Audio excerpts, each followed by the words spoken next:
I'd first like to know is how did your family or yourself first come to live in Coquitlam? Well, the first time in Coquitlam, I guess, was 1959. I was renting, of course, on the 1500 block Austin Road. And there's a half an acre of land, and Ken Price, Mr. Price, owned it. He had a clothing store in New Westminster, and he had a big long implement shed there that there was a tractor in there and all the implements for the garden. So he rented that to me for $50 a month, and I lived there till 1963. And then I was away for a year and a half. I had a logging truck and I was up in the interior. But I came back again, and once again I rented again. I guess that was in, that was Coquitlam, yeah. Just off the Barnett Highway. Again, I was working for Coquitlam Trucking Outfit, and I was there till I moved up to Austin Road. And then when I came back, I rented the house I'm living in now in 1964. I had had a problem with my truck, so I had to move back to the coast, bring my family back. And actually where we wanted to be was here in Coquitlam. So I rented the house that I'm living in for 2 years at $75 a month. And the gentleman that owned it had a couple of houses. And he said, I think I got to raise your rent. So I said, well, I guess I'll have to move. So then he decided, well, if you got any money, I'll sell you the house. So anyway, it's a big lot. It's a 70 by 142 measurement, and on Gillespie Avenue. And so I said, well, if we can, I didn't have any money to speak of, so I said, if you can give me a price. Well, he said, I'd like to get $8,500 for it. So I said, well, we'll see what we can do. Maybe one day we might be able to have this. So 2 years later, my wife thought she'd like to paint the rooms and clean it up a bit, but we've been there 2 years. So we asked Mr. Coleman if he'd buy the paint and we'd do the work at no charge, and wouldn't even take it off the rent, just buy the paint. No, he didn't want to do that. So I said, well, you give me a price one time of $8,500 and so much down and so much a month, and I'll see what I can do. Will you sell it?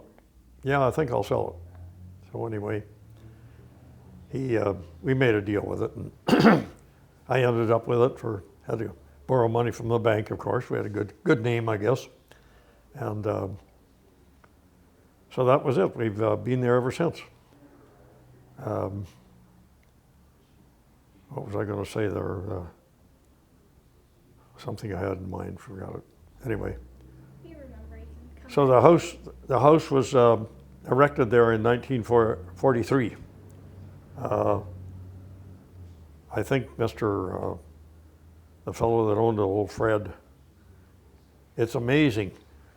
In 1948, I was driving truck for Maris Transport, which ended up just down below the hill here in later years, and quite a few years ago. And I used to haul meat out, out of the slaughterhouse down here. You people know anything about that? Yeah. Swift Canadian used to be down there. And so I had hauled meat to Vancouver. Well, this old Fred fellow was working on the loading platform and helped me load all the time. And to think about it, that was 1948. Well, in 1964, when I came back and I rented this house, My daughter was about 12 and she was going to school, and she used to walk to school with another little girl from down the street. So she said to this girl, come on in and we'll play my records, little girl's records. And no, I can't go in there, she said. And Leanne said, what's the problem? Well, my grandpa used to own that house and he died in the kitchen. And so she didn't want to go back in the house. And it turned out it was this Fred guy that I used to work with. After all those years, I ended up with his house. It was just a coincidence, I thought it was a pretty good history. So consequently, we've lived there until now. My wife passed away 5 years ago. Everybody says, why don't you move out and sell your house and get somewhere else to live? I said, well, no, I can't be doing that. I'm okay here. I can cook and burn my fingers, which you can see. Anyhow, my grandson, I have a grandson that's, as a matter of fact, he'll be 31 in a few days. He lives with me. He came there when he was 21, and he was going to change jobs over in Langley and wanted a place to stay. So I said, well, you can move in here for a while. I emphasized a while, but consequently, he's still there and good company. I don't mind having him at all. Anyway, in 1948, I was working for Mayors. After I quit that job, I got a job with General Construction, and I bought a little teardrop house trailer. I was still single, and one of my Army pals owned a house where the bank is on Austin Road. He owned the house there and a lot. So I rented a spot for my trailer off him in 1948, and they were building, do you ever remember a big chimney down here at Fraser Mills? No? Well, it was a big cement chimney. They built that in 48, and they built a new powerhouse. And I worked on that. I was laboring on that.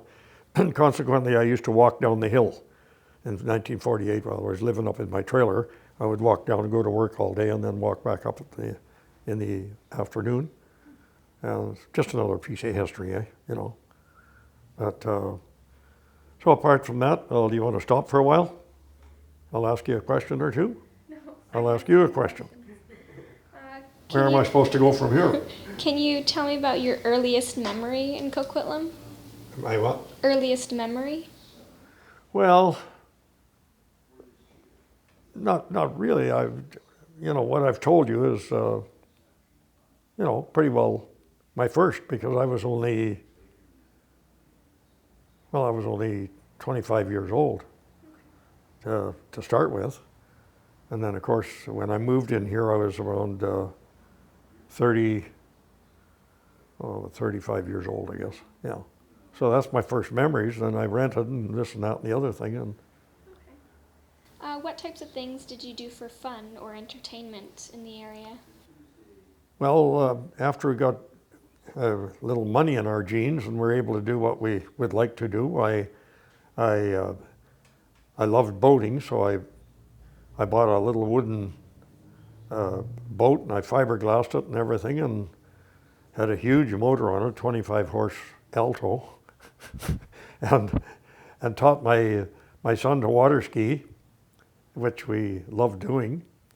And then, of course, as years went on, we got a little bit better. I got a truck and camper and another new ski boat, brand new, and we went on from there. My wife and I both water skied, and my son and my daughter.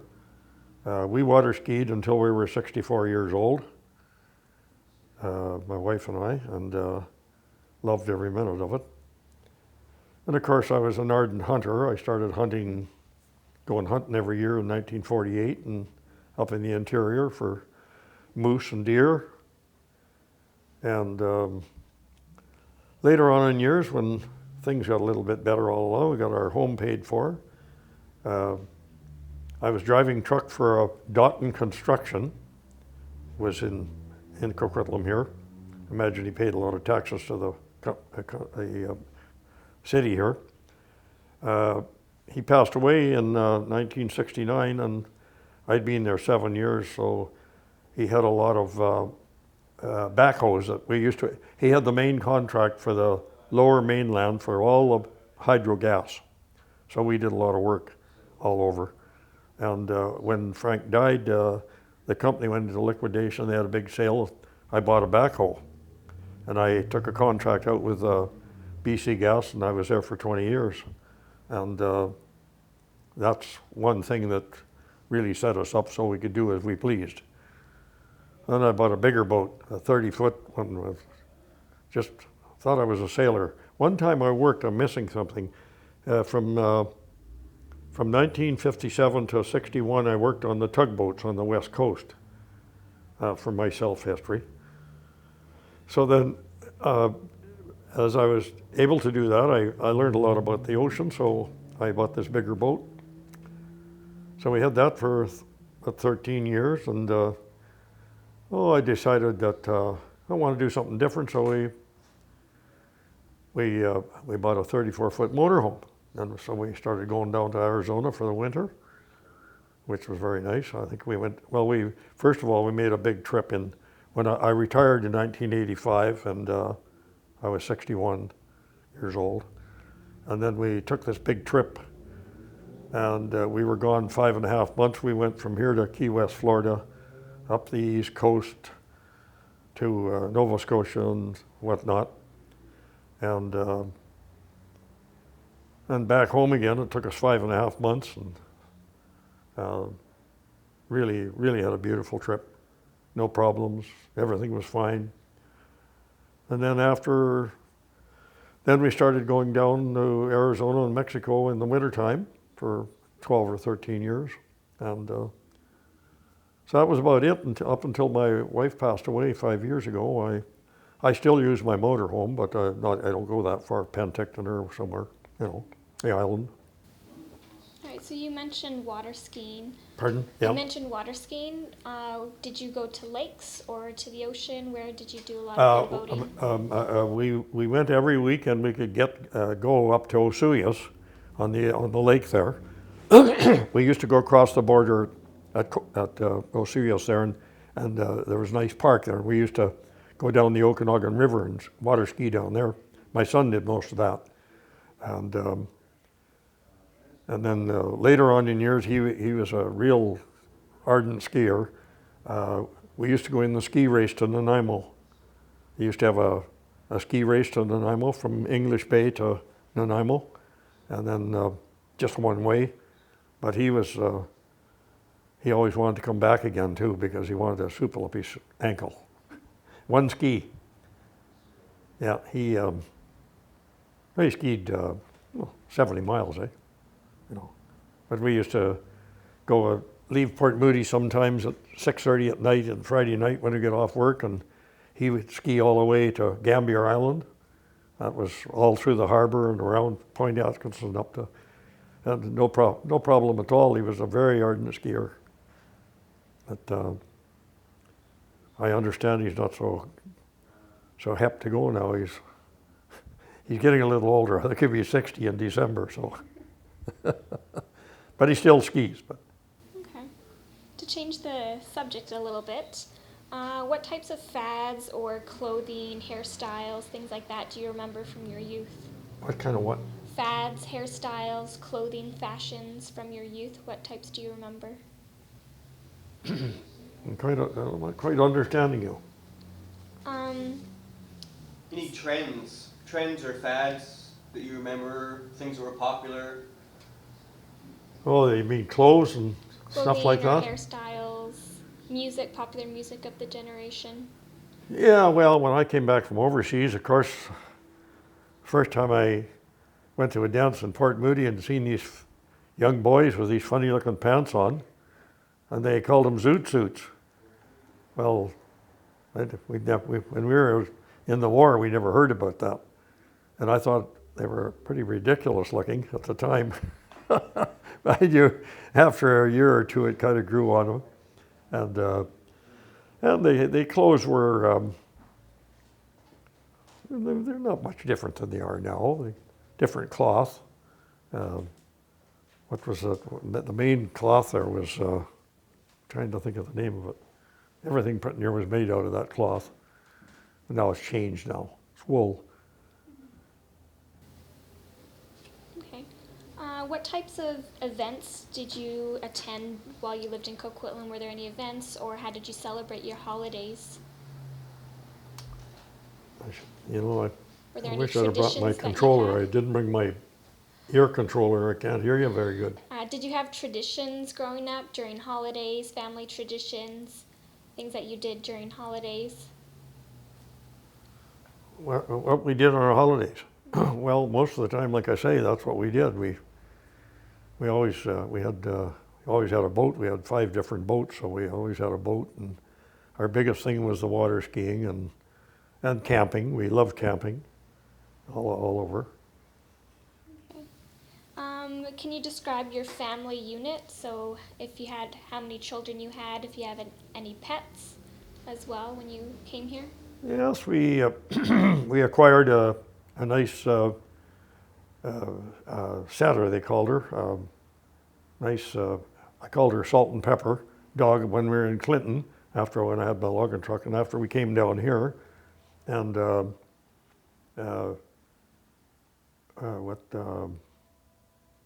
yeah, I have a son and a daughter.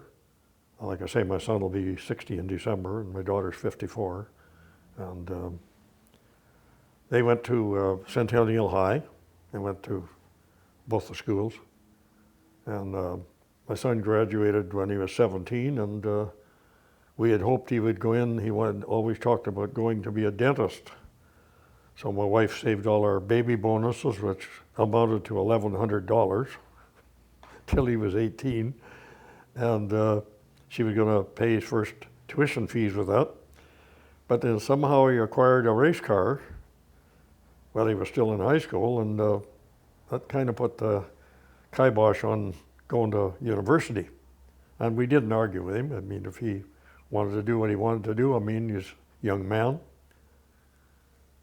So my wife was upset about it. She said, well, she didn't think that was a very good thing, him racing cars, and where was he going to get to in life. And I said, don't worry about it, my dear. He doesn't have that much money. He's just working here and there. It'll fade out. Well, lo and behold, 42 years later, he's still racing. We raced all around the States, all down through the mid-States, and all over BC here, and Calgary, Alberta, and places like that. And we grew on us. We really enjoyed it. And after I retired, it was better. We just followed wherever he went to a race. We'd take the motor home and be there with him, and helped him out with his. You know, he's pretty hard on the wallet, that racing. So it's all turned out to. He doesn't own the race cars he races now. He built them, but he doesn't own them. He just drives them for the gentleman. So, but last year he won the BC championship, and I think it's pretty good for his age. You know, racing keeps him young. He's a young 60. Yeah. How would you say that the world today is different than it was when you were growing up in Coquitlam? The boy. How is the world different today than it was when you first came to Coquitlam? Well, it was so very nice because we didn't have very many cars and trucks, and I mean, it's just for my age, it's terrible. That's what I think about it. I don't know. You've probably talked to most old people; they probably think the same thing. We have the. There's one thing I don't agree with is bringing the Asian population up so high. What I would like to see, and would be, what's wrong with our people from Europe? They're more they live more or less the way we do. And so that's one thing that I really disgusts me. I have to say it, because it really does. And right now, I'm almost getting beat up. I'm almost getting, the East Indian fellows are building duplexes. This year they bought and tore down 6 houses in my block and built these terrible looking duplexes. And one is right beside me. It's almost touching my house. So this is what, I don't agree with. So what can you tell me about your family's history? Your surname is Berrows. How did your whole family come to live in Canada? You had mentioned to me off camera that you came from Alberta originally. Yeah, well, my grandfather, Berrow, he immigrated with one child and his wife in 1898 to New York. And as he worked, he was a horticulturist. As he worked his way across the states, it seems he had a child in every state. And he eventually landed in BC. My dad was the youngest of actually 14 children, 11 that he had here in Canada. And he passed away over in at the Duncan area, West Home, on Vancouver Island. He passed away there in 1908. And then my grandmother got married again, and she was only married about 3 years when she passed away, and it left my dad on his own with his oldest sister. She was 18, and they were on a farm, and just the two of them were there. He had older brothers. Where was this farm? Pardon? Where was this farm? Where was it? Yeah. At West Home, Oh, okay. on Vancouver Island. Okay. Yeah, it's just it's near Crofton, Okay. if you know.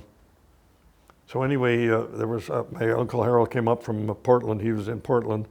He came up to see if my dad was doing okay, and his sister.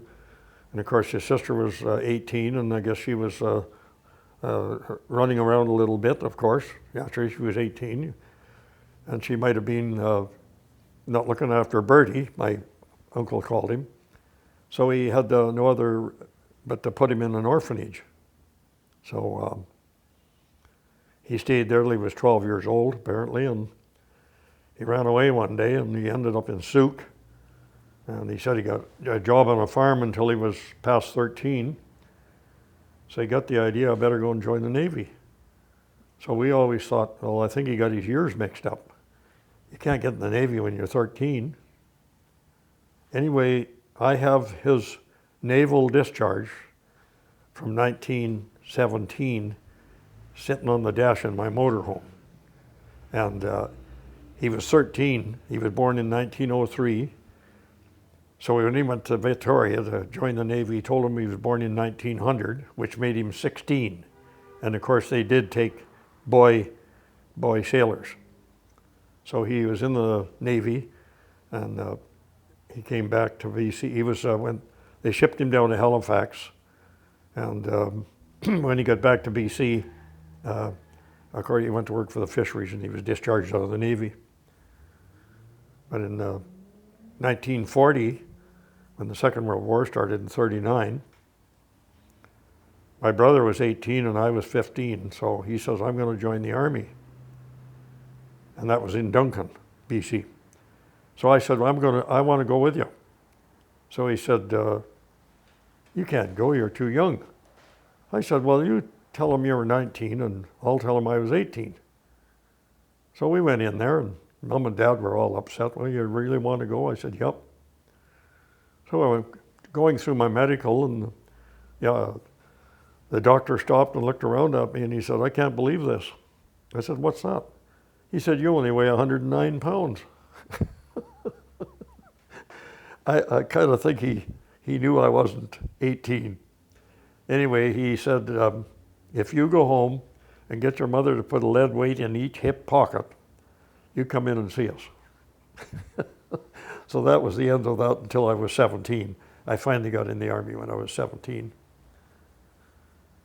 And, so my military career, I went overseas in 1942, and we trained in England until the invasion to France, and then I landed on Juno Beach in France on D6. I was 6 days after D-Day. But, it was quite an experience for a farm boy. That's about all I can say about that. With regards to your family, do you have any special heirlooms, family heirlooms, photos, or memorabilia that were passed down throughout the generation? Yes, I have quite a few pictures. As a matter of fact, one of my sisters got to work here a few years ago. She's got pictures of my grandfather and our grandmother, the old, before 1900, eh? And I'd have to look for them. But yes, I have quite a bit of stuff. If there's any interest, I could probably get some of that together and someday bring it down. And so you have photos that have been passed down. Are there any special family recipes? Like what style of cooking did your family have? What did they eat? And do you still make those same types of foods today? Well, to tell you the truth, I eat everything there is going. A lot of vegetables, a fair amount of meat. I don't drink whiskey or beer. I haven't done since I was 50 years old. And my son smashed his race car up, and I got a little bit perturbed, and we had a little chit chat, and he wanted to talk to me about, sometimes I never had a drink for 3 weeks, but when I did, if somebody gave me a drink of rum, I'd drink that. If somebody gave me a beer, I'd drink that. Then the first thing you know, I didn't know where I was. So he bawled me out when he was 21 years old, and I walked into the basement when I was 50, and I said, I don't have to drink. So that was the end of it. 38 years I haven't had a beer, don't know what it tastes like. Don't care. Quit smoking when I was 40. So maybe that's why I've lived till I'm 88. Could you tell me a little bit about what your schooling was like? Am I what? Your schooling? Your education and schooling? My schooling? Yeah. Was very bad. We couldn't start school till we were 7 years old, and we had to ride horseback because it was 4 miles to school out in Alberta. And my brother had started school, of course, 3 years before I did. So we both rode the horse together, and I wasn't too swift on the arithmetic. I didn't have too much trouble with other stuff like social studies and everything. I kind of was I was very interested in history. King Arthur and his sword, of course. And finally in 1939, my dad said, well, we've eaten enough porridge here now after 10 years on the farm. I think we'll move back to BC. So he moved us back to BC in May. And of course, I was in grade 6, and my brothers and sisters were below me. My oldest brother was out of school.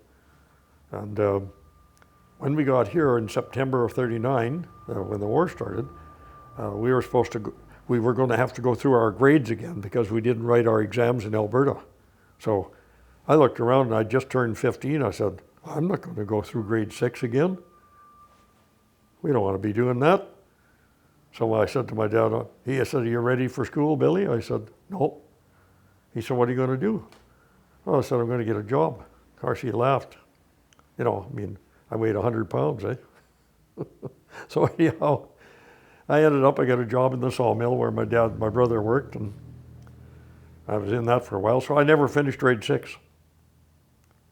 I think schooling is a great thing, but I think you have to be a certain person. I believe that I didn't do any more schooling. I've had no trouble with employment or doing what I want to do. Thanks to my good wife, she made it after we got our own business. She looked after it so well that I've never looked back in 27 years. Never had a worry in the world.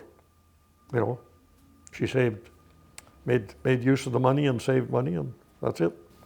Could you tell me about your work at the mill? My what? Your work at the sawmill? Could you tell me more about your work at the mill that you were talking about? The mill? Your first job. The mill? At the mill, yes. Oh yeah, it was as a matter of fact, it was the Mayo Brothers Timber Company, on just 8 miles out of Duncan. At that time, it was the second largest mill in the world, and it was second to Fraser Mills. Fraser Mills, I believe, at that time was in 1939 or 40 was the largest mill, and it went on to, like I only worked there, stayed there about 3 months. Then I decided I wanted to go back to Alberta to where my grandfather lived. So I did that, and then of course when things went on, I rode the freight for 2 years, if you know what I mean. The freight train, that was my transportation. It was very cheap and it was very good. A little cold at night, especially when it gets cold towards the winter time. But I learned a lot in those days. I had no problem with anybody, and I say I learned a lot of things. I learned more, I think, than I'd ever did in school, because I just wasn't the most brilliant guy going. Could you tell me about some of the world events that had the greatest impact on your life or your family's life? The what? World events that had the greatest impact on your life personally or your family's life? Well, the world events. Well, yes, I've gone along with, pretty well everything that's been going. I have my likes and my dislikes. For one thing, I didn't like Trudeau. I shouldn't say that, it's French here. Anyway, I thought that he ruined Canada in a lot of ways. He made these laws and stuff that actually you younger people are paying for it now and will be for the rest of your life. But so that's one thing I was really against, was Trudeau. After all, one of my neighbors years ago lived across the street from me. He was born in Montreal. He was too young to get in the service until the Korean War, and then he got in the Navy.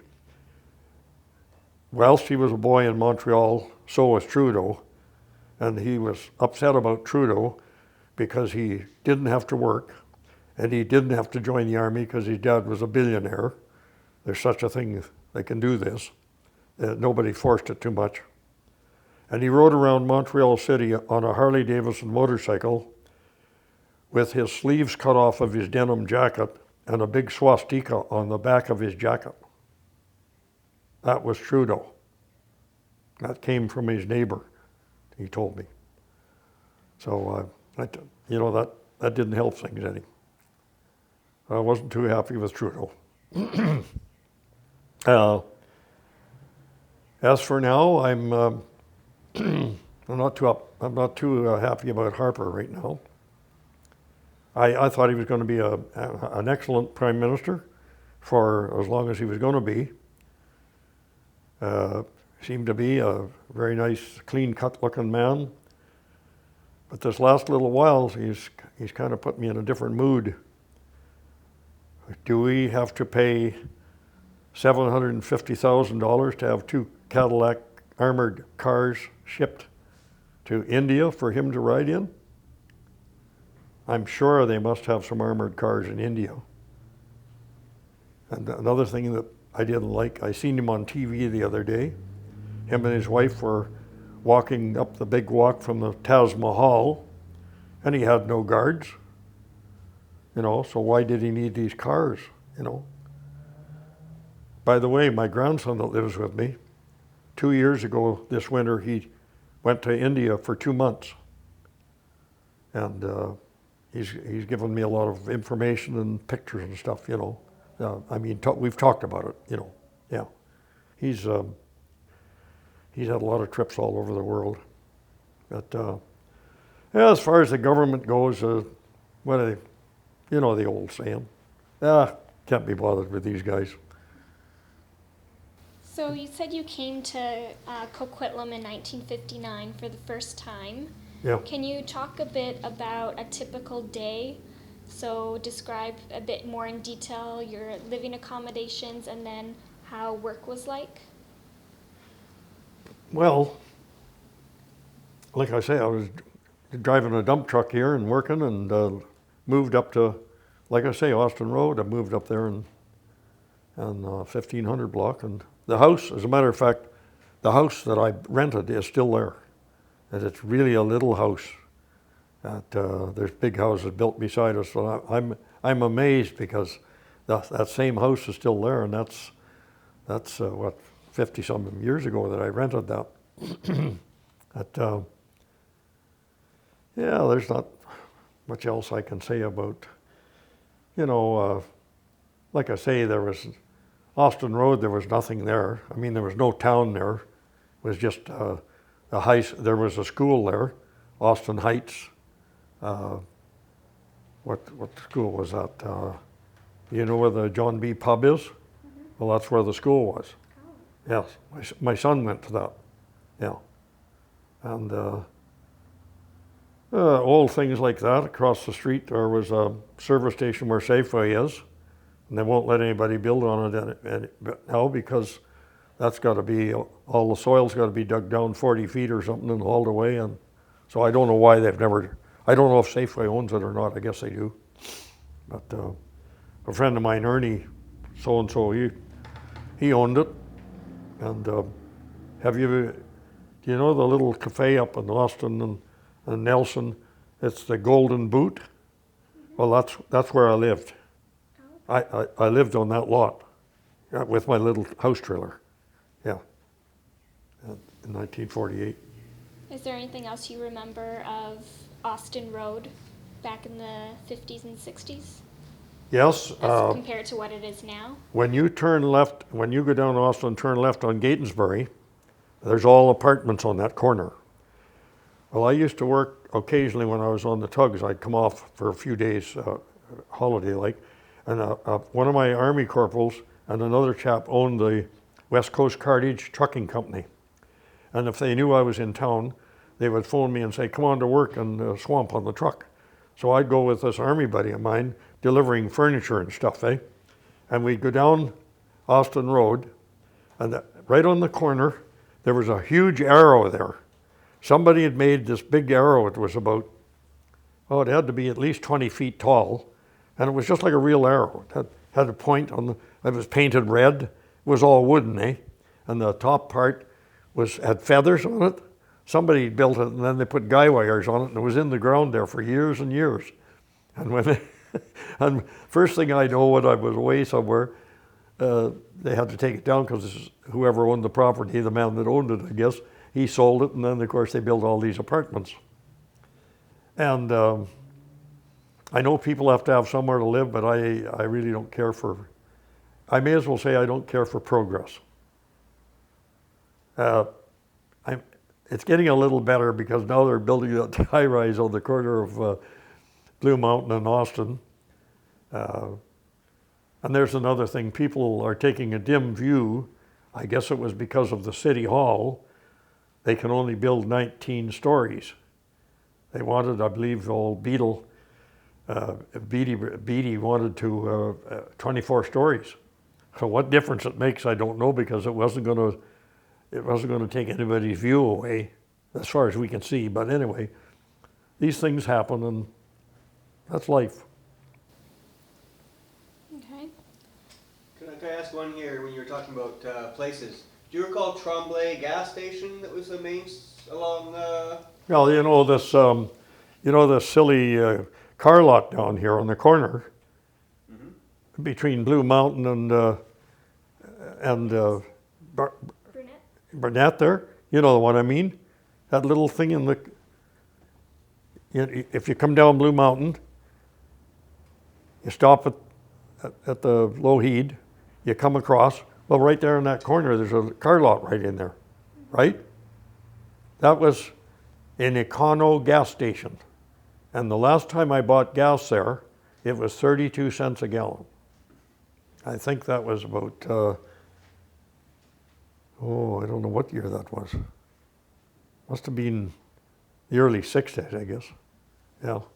I look at it when I go by every time. I can't help it. I think, my God, 32 cents a gallon. So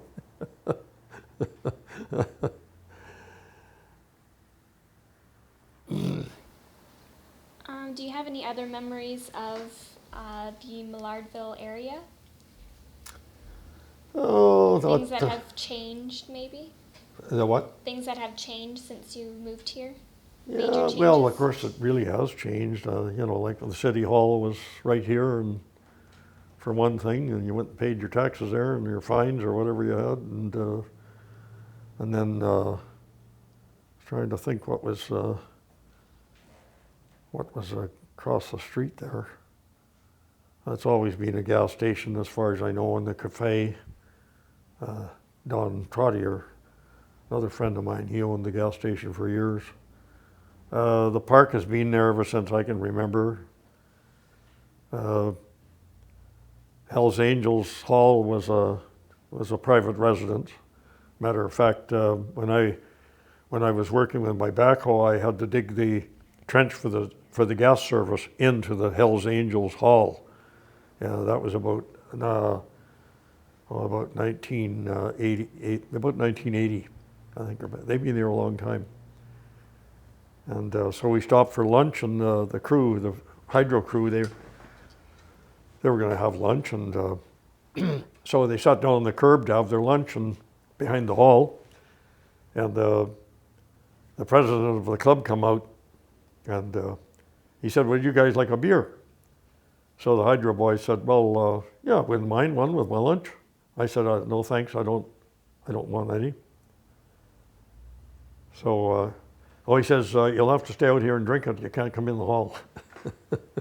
So the boys were a little upset because they thought, "Oh, I'd like to get in there and have a look around." Anyway, it didn't happen. But that was just another current event. All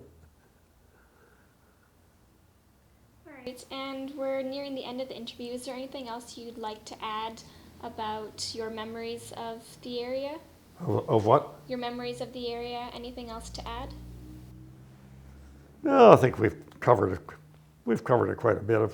If something comes up and I have to think about it, I'll write it down and bring it down here sometime. Okay.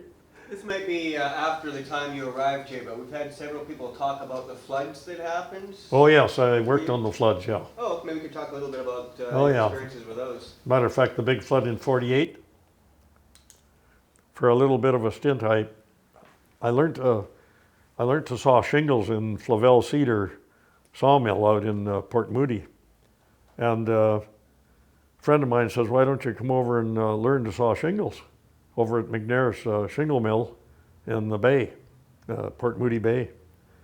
So I went over and I sawed shingles for a while, and we would finish at 2:30 in the morning, and when the flood was on, a truck would come around and load us all up, and they used to haul us out to Pitt Meadows to sandbag.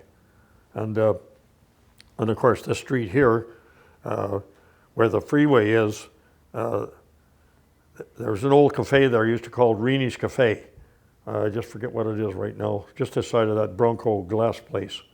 The water came up to there, so we couldn't get through that valley there. It's like a valley now.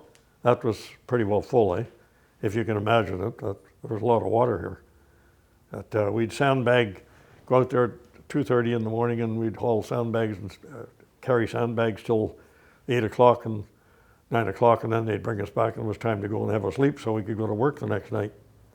But the flood, yes, it was pretty bad. But then they got flooded again in '49 up in Squamish. I had something to do with that too, so we were running a little mill, and see these years. At one year I had 12 T4 slips. You could, if you didn't like the job you were on, and you didn't like the way the boss looked at you, and probably ask him, what's wrong with you? Well, of course, he had an answer also. So you'd just say, well, make my check out. I'm quitting. 3 weeks or a month, that was good enough. But 20 minutes later, you could walk down the street and get a job. You know, if you weren't fussy what you did, you could get a job anywhere. You know, shingle mills, sawmills, digging ditches, whatever. That's what you get when you're not, I guess, an educated tramp, a bum or whatever you want to call them.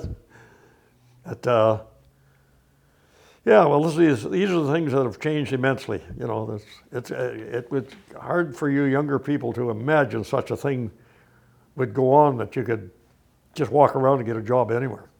But you had to be that you weren't fussy, you know. I couldn't write too good, and I couldn't do this, that. Well, so, I mean, I had to dig ditches or whatever the case may be. But later on, I got to driving truck, of course. In 1953, I got a job with Lincoln Transport, and they used to haul cars. I remember I told you before. Yeah.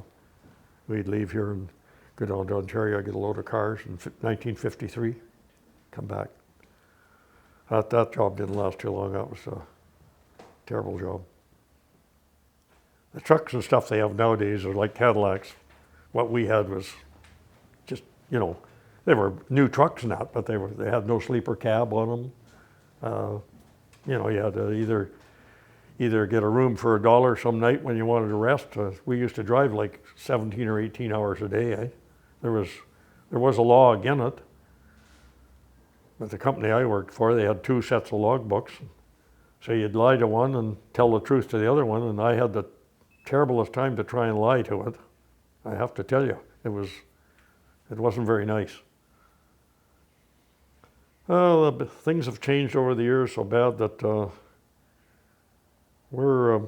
I still enjoy myself and do as I please.